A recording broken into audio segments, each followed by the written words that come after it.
నిజముగా మనము ఈ లోకంలో దేవుని పిల్లలుగా, దేవుని బిడ్డలుగా జీవిస్తున్న సమయంలో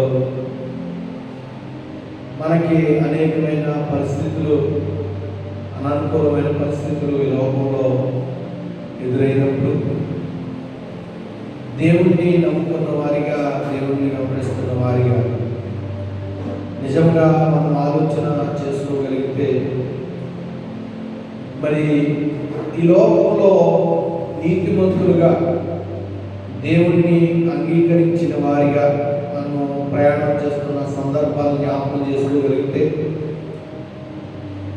మరి కొందరు మాట్లాడే మాటలు కావచ్చు, వారి ప్రవర్తన కావచ్చు, వారి మధ్యలో మనం నివాసం చేస్తున్నాం కనుక మన హృదయం అంతా వేదన చెందుతుందని దేవుని వాక్యం సెలవిస్తుంది.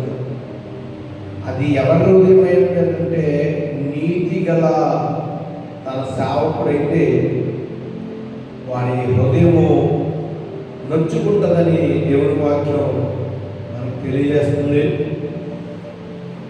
2 పేతురు 2వ అధ్యాయము 8వ వచనంలో ఈ మాట రాయబడింది.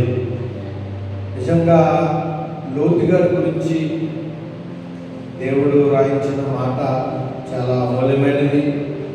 చాలామంది లోతు గారి గురించి తెలియక చాలా విధాలుగా మాట్లాడిన సందర్భాలు కూడా మనము గమనించాం. దయచేసి ఈ మాటలు కనుక మనం గమనించగలిగితే ఖచ్చితంగా దేవుని ఉద్దేశాలు వేరు, దేవుని తలంపులు వేరు, మన ఉద్దేశాలు వేరు, మన తలంపులు వేరు. దేవుడు ఈ కొన్ని మాటలు దీవించగా కావాలి.